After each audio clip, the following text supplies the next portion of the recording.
നിങ്ങൾ എല്ലാ കാര്യങ്ങളും ഒരിക്കലും ഗൂഗിളിലൂടെ സെർച്ച് ചെയ്യാൻ പാടില്ല. അങ്ങനെ സെർച്ച് ചെയ്താൽ ചിലപ്പോൾ നിങ്ങൾ ജയിലിൽ പോലും കിടക്കേണ്ടി വരും. അപ്പോൾ സുരക്ഷിതമായിട്ട് എങ്ങനെ സെർച്ച് ചെയ്യാമെന്നാണ് ഇന്നത്തെ വീഡിയോയിൽ ഞാൻ പറഞ്ഞു തരുന്നത്. എല്ലാ കാര്യങ്ങളും ഗൂഗിളിലൂടെ സെർച്ച് ചെയ്യുമ്പോഴുള്ള പ്രശ്നം എന്തെന്നാൽ നമുക്ക് ഓരോരുത്തർക്കും ഇൻ്റർനെറ്റിൽ ഒരു ഡിജിറ്റൽ പ്രൊഫൈൽ ഉണ്ട്. അത് നമ്മളുടെ സെർച്ചിങ് അടിസ്ഥാനത്തിൽ ഓട്ടോമാറ്റിക്കായി നിർമ്മിക്കപ്പെടുന്നതാണ്. അത് നമുക്ക് എഡിറ്റ് ചെയ്യാനോ റിമൂവ് ചെയ്യാനോ ഒന്നും സാധിക്കുന്നതല്ല. ഈ ഒരു ഡിജിറ്റൽ പ്രൊഫൈലിലൂടെയാണ് നമ്മൾ ആരാണ്, നമ്മുടെ ഇഷ്ടങ്ങൾ എന്താണെന്നൊക്കെ ഓരോ വെബ്സൈറ്റുകളും തിരിച്ചറിയുന്നത്. അതായത് നമ്മൾ ഓരോ വെബ്സൈറ്റും സന്ദർശിക്കുമ്പോൾ നമ്മുടെ ഫിംഗർ പ്രിൻ്റ് പോലെ നമ്മുടെ മുഴുവൻ ഡീറ്റെയിൽസും ആ വെബ്സൈറ്റിന് ഈ ഡിജിറ്റൽ പ്രൊഫൈലിലൂടെ ലഭിക്കുന്നതാണ്. അപ്പോൾ നമ്മുടെ ഇഷ്ടങ്ങൾക്കനുസരിച്ചിട്ട് പരസ്യങ്ങൾ കാണിക്കാനും അതിനനുസരിച്ച് പെരുമാറാനുമൊക്കെ വെബ്സൈറ്റുകളെ ഇത് സഹായിക്കുന്നതാണ്. ഇതൊക്കെ നമ്മുടെ സ്വകാര്യ ജീവിതത്തെ ബാധിക്കാത്ത പ്രശ്നമാണ്. പക്ഷേ നമ്മുടെ സ്വകാര്യ ജീവിതത്തെ ബാധിക്കുന്ന പ്രശ്നവും ഇതിനകത്ത് ഒളിഞ്ഞു കിടപ്പുണ്ട്. നമ്മളിപ്പോൾ സെർച്ച് ചെയ്യുന്ന ഉള്ളടക്കമുണ്ടല്ലോ, ആ ഉള്ളടക്കം എന്തെങ്കിലും പ്രശ്നമുള്ള കണ്ടൻ്റ് ആണെങ്കിൽ നാളെ നമ്മൾ കോടതിയിൽ പോലും കയറി ഇറങ്ങേണ്ടി വരും. എന്തെന്ന് വെച്ചാൽ ഇപ്പോൾ ചിലർ സിനിമകളൊക്കെ ഇതുപോലെ തന്നെ ഗൂഗിളിൽ സെർച്ച് ചെയ്തിട്ട് ഡൗൺലോഡ് ചെയ്യുന്നത് കാണാം. അതുപോലെ തന്നെ ചിലർ സെൻസിറ്റീവായ കണ്ടന്റുകൾ സെർച്ച് ചെയ്യും. ഇതുപോലെ നിങ്ങൾ സെർച്ച് ചെയ്യുന്ന ഉള്ളടക്കത്തിൽ എന്തെങ്കിലും തരത്തിൽ പ്രശ്നം വന്നിട്ട് കേസ് വരികയാണെങ്കിൽ, കോടതി ആവശ്യപ്പെടുകയാണെങ്കിൽ ഈ ഡിജിറ്റൽ പ്രൊഫൈൽ ഗൂഗിൾ കോടതിക്കായിട്ട് കൈമാറുന്നതാണ്.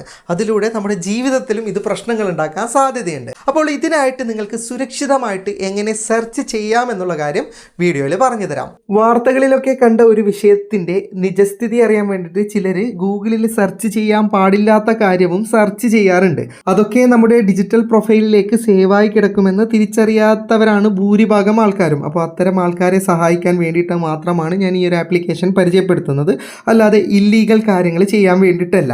ആദ്യം പ്ലേ സ്റ്റോറിനകത്ത് തോർ ബ്രൗസർ എന്ന് സെർച്ച് ചെയ്താൽ നിങ്ങൾക്ക് ഇതുപോലെ ഒരു ആപ്ലിക്കേഷൻ ലഭിക്കുന്നതാണ്. ഇത് ഇൻസ്റ്റാൾ ചെയ്താൽ ഈ ഒരു ആപ്ലിക്കേഷനിലൂടെ മാത്രമേ നമ്മൾ സെർച്ച് ചെയ്യുന്ന കാര്യങ്ങൾ നമ്മളിൽ മാത്രം ഒതുങ്ങുകയുള്ളൂ.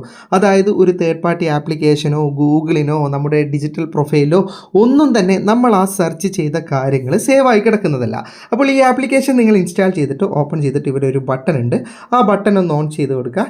എന്നിട്ട് താഴെ കണക്റ്റ് എന്ന് പറയുന്ന ഓപ്ഷൻ ഉണ്ട്. അതിലേക്ക് ക്ലിക്ക് ചെയ്താൽ അല്പസമയം കൊണ്ട് തന്നെ ഈ ആപ്ലിക്കേഷൻ കണക്റ്റ് ആവുന്നതാണ്.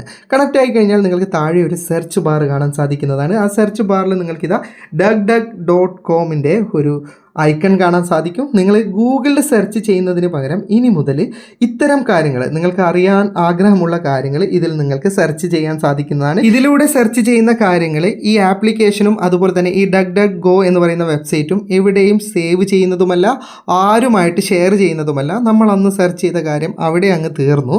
നിങ്ങൾക്ക് സെർച്ച് ചെയ്യേണ്ട കാര്യം എന്താണോ അതിവിടെ താഴെ കോളത്തിൽ എഴുതി കൊടുക്കുക. എന്നിട്ട് സാധാരണ എൻ്റർ ബട്ടൺ ക്ലിക്ക് ചെയ്ത് കഴിഞ്ഞാൽ നിങ്ങൾക്ക് ഗൂഗിളിൽ നിന്നൊക്കെ സെർച്ച് ചെയ്ത് കിട്ടുന്നത് പോലെ തന്നെ ഇതിൽ നിന്ന് റിസൾട്ട് ലഭിക്കുന്നതാണ്.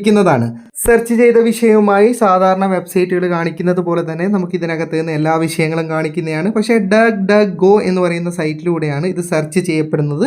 അതുകൊണ്ട് തന്നെ ഹിസ്റ്ററിയുടെ കാര്യവും പേടിക്കേണ്ട, ഒരു കാര്യങ്ങളും എവിടെയും സേവ് ആകുന്നതല്ല. പിന്നെ ഈ ഒരു ആപ്ലിക്കേഷൻ്റെ അകത്ത് നിന്ന് നിങ്ങൾ ഗൂഗിളിലൂടെ സെർച്ച് ചെയ്യാൻ പാടില്ല. അതായത് DuckDuckGoയിലൂടെ മാത്രമേ സെർച്ച് ചെയ്യാൻ പാടുള്ളൂ. ഗൂഗിളിലൂടെ സെർച്ച് ചെയ്ത് കഴിഞ്ഞാൽ ഗൂഗിൾ പല മാർഗത്തിലും നിങ്ങൾ ആരാണെന്ന് തിരിച്ചറിയും. അതിനുള്ള സാങ്കേതിക വിദ്യയൊക്കെ ഗൂഗിളിൻ്റെ കൈവശമുണ്ട്. അപ്പോൾ ഇനി മുതൽ നിങ്ങൾക്ക് സാധാരണ കാര്യങ്ങൾ സെർച്ച് ചെയ്യാൻ വേണ്ടിയിട്ട്, അതായത് നിങ്ങളുടെ ഡിജിറ്റൽ പ്രൊഫൈലിൽ വന്നാലും പ്രശ്നമില്ലാത്ത കാര്യങ്ങളൊക്കെ ക്രോം ബ്രൗസർ ഓപ്പൺ ചെയ്തിട്ട് ഗൂഗിളിലൂടെ സെർച്ച് ചെയ്യാം.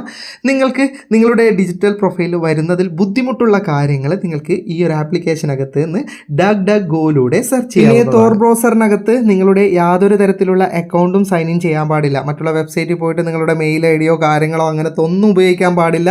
അതുപോലെ തന്നെ ബൈപ്പാസ് ഓപ്ഷൻ ഉപയോഗിക്കാൻ പാടില്ല. ഇപ്പോൾ ഒരു ആപ്ലിക്കേഷനകത്ത് നിന്ന് ഇൻസ്റ്റാഗ്രാം തുറക്കാം, ഫേസ്ബുക്ക് തുറക്കാം, അത്തരം കാര്യങ്ങളൊന്നും ചെയ്യാൻ പാടില്ല. അങ്ങനെയൊന്നും ചെയ്യില്ലെങ്കിൽ മാത്രമാണ് ഇത് 100% സുരക്ഷിതത്വം. അല്ലാതെ നിങ്ങൾ ഇത്തരം കാര്യങ്ങളൊക്കെ ചെയ്യുകയാണെങ്കിൽ നിങ്ങൾ ആരാണെന്ന് മറ്റുള്ളവർക്കും തിരിച്ചറിയാൻ സാധിക്കുന്നതാണ്. വീഡിയോ ഇഷ്ടപ്പെട്ടെങ്കിൽ ലൈക്ക് ചെയ്യുക, നിങ്ങളുടെ അഭിപ്രായം കമൻറ്റ് ചെയ്യുക. ഒരുപാട് സുഹൃത്തുക്കൾക്ക് ഉപകാരപ്പെടുന്നതാണ്, ദയവായി ഷെയർ ചെയ്യുക. ഇതുപോലെയുള്ള വീഡിയോകൾ ദിവസേന ലഭിക്കാൻ FTM ക്രിയേഷൻ്റെ ഫേസ്ബുക്ക് പേജും യൂട്യൂബ് ചാനലും സബ്സ്ക്രൈബും ഫോളോയും ചെയ്യാൻ മറക്കരുത്. അപ്പോൾ വീണ്ടും മറ്റൊരു വീഡിയോയുമായി കാണുന്നത് വരെ ഗുഡ് ബൈ.